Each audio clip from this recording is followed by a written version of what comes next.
Gumuho ang bahagi ng lupa sa sitio Camp Valdez sa Sipalay, Negros Occidental. Base sa investigasyon, bunga ito ng lindol kaninang umaga na sinundan pa ng buhos ng ulan. Yan at ang iba pang mga rumarapidong balita mula sa probinsya, hatid ng iba't ibang istasyon sa ilalim ng MBC Media Group.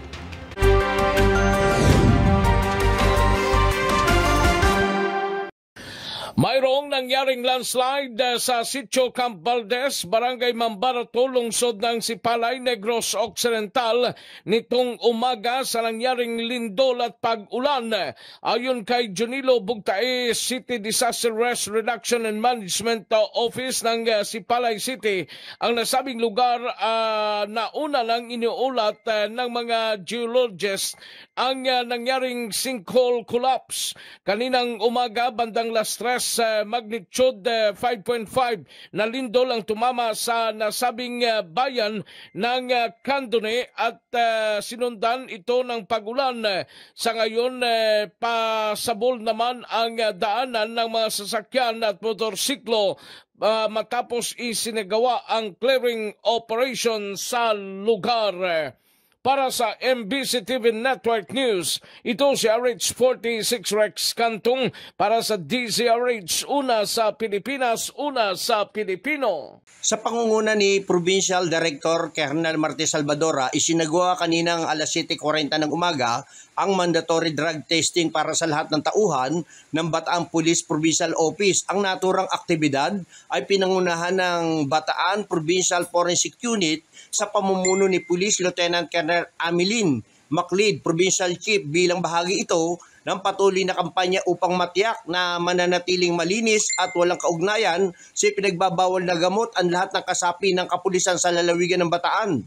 Layunin na nasabing pagsusuri na mapanatili ang tiwala at kumpiyansa ng publiko sa PNP sa pamamagitan ng mahigpit na pagpapatupad ng drug-free policy.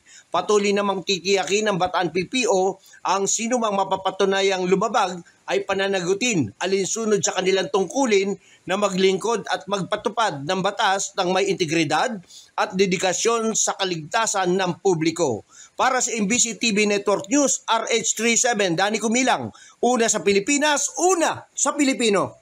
Nasa kustudiya ngayon ng Umingan Police Station ng 30 taong gulang na binata na top most wanted person municipal level sa bayan ng Umingan matapos itong masakote. Batay sa ulat ni Acting Chief of Police Major Jimmy Paningbatan, alas 10 ng umaga kahapon nang maaresto ang suspek nang lumabas ito ng kanilang bahay. Nabatid na ilang buwan ding nagtago ang suspek at kahapon ay palihim na umuwi para dumalo sa puntod ng kanyang mga namayapang mahal sa buhay. Ang pagka-aresto sa suspek ay sabi siya ng warrant of arrest na pinalabas ng korte sa kasong murder kung saan ay walang piyansang pinagkaloob para sa kanyang pansamantalang kalayaan.